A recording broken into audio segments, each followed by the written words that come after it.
और ये प्रधान जी, गौशाला में एक शिवालय को लेकर विवाद चल रहा है, उसका क्या कारण है? शिवालय में कोई कारण नहीं है, उसका नव निर्माण कर रहे हैं, उसका विस्तार करके बड़ा बना भव्य मंदिर बना रहे हैं। तो जिनका शिवालय है वो कहते हैं हमारे बुजुर्गों ने बनाया, तो उनको क्या इतराज है? अगर उसका जीर्णोद्धार हो रहा है तो उनको इसमें क्या इतराज है? तो वो तो वही बताएंगे। हम तो ये कह सकते हैं कि जो चीज गौशाला को दे दी दान में, तो वो दे दी। ब्राह्मण सभा ने भी, हम यहाँ जहाँ बैठे हैं, इनका भी एक कमरा था, उनका भी वो पत्थर है, वो सामने लगा दिया पत्थर, उनका भी मंदिर पे लगा दिया जाएगा। हम कोई पत्थर को हटाएंगे नहीं, उस पत्थर को दोबारा लगा देंगे।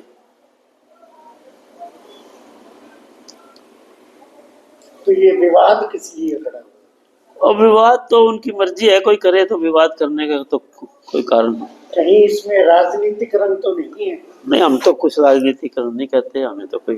क्योंकि आप पे इल्जाम लग रहा है कि सरकार आपकी है, इसलिए आप धक्काशाही भी कर रहे हो। सरकार तो सारी हमारी होती है, हमारे हरियाणा के रहने वाले हैं। हरियाणा में जो सरकार आएगी, देश में जो सरकार आएगी, वो सारी सरकारें हमारी होती है। और हम नहीं होंगे तो वो सरकार किसके ऊपर बनाएंगे? तो इसके बारे में आपने प्रशासन को शिकायत की? हमने तो कोई शिकायत नहीं की। हम तो, पुलिस कल आई थी, उनको कह दिया हमने भी, आप रोकना चाहो रोक दो, हम कोई धक्काशाही नहीं करेंगे, लड़ाई दंगा नहीं करेंगे। क्या उन्होंने रोकने का आदेश दिया? नहीं, हमारे को अभी तो कोई लिखित में आदेश नहीं दिया है। निर्माण कार्य चालू है? नहीं, निर्माण कार्य अभी नहीं है। वो पद समतल होगी जगह, जब निर्माण कार्य होगा उसकी नींव भरी जाएगी, खोद दिया जाएगा, तब है। अभी कुछ समतल किया नहीं है, पूरा समतल होगा तब।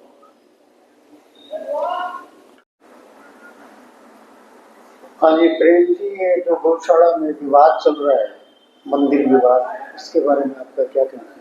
पहले तो विवाद कोई है ही नहीं। मंदिर का नव निर्माण होना है, वो बड़े शांतिपूर्ण ढंग से चल रहा था। कुछ लोगों को ये था भी ये मंदिर को बड़ा ना बनाया जाए, जनसंख्या बढ़ रही है, भक्त बढ़ रहे हैं, तो उसके वो मंदिर छोटा पड़ रहा है। इसलिए कमेटी ने फैसला किया भी इसको बड़ा भव्य मंदिर बना दिया जाए, जिसमें एक बांके बिहारी जी का मंदिर, राम दरबार, और एक लक्ष्मी माता का मंदिर और शिवालय, और एक ये सड़क से 6 फुट नीचा था, तो इसको ऊंचा उठा के भव्य मंदिर बना दी जाए। और ये जो एक सब वाला परिवार है वो ये कह रहा है कि भी हम मंदिर नहीं बनने देंगे। मंदिर तो देखो, जो दानवीर जगह किसी चीज को बना के देते हैं, बाद में वो संस्था को हो जाती है, संस्था ही बनाती है उसको बाद में। इसका सारा संचालन, बिजली का बिल है, पानी का है, वो सारा गौशाला कर रही है।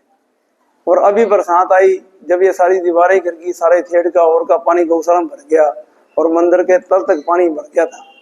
इसको ऊंचा तो उठाना ही पड़ेगा ना जी। कोई विवाद नहीं है, कोई राजनीतिक रंग नहीं है, कोई सरकार की बात नहीं है, ना हमारा झगड़ा है ना हम करते।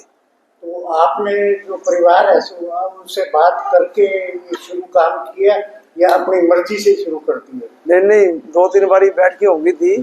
फिर भी हमारे एक मेंबर है सब वाला परिवार के 2, अशोक जी और अमित जी, उनको सूचना दे दी गई थी भी 23 तारीख को इसका ये स्थानांतरण करेंगे विधि विधान से।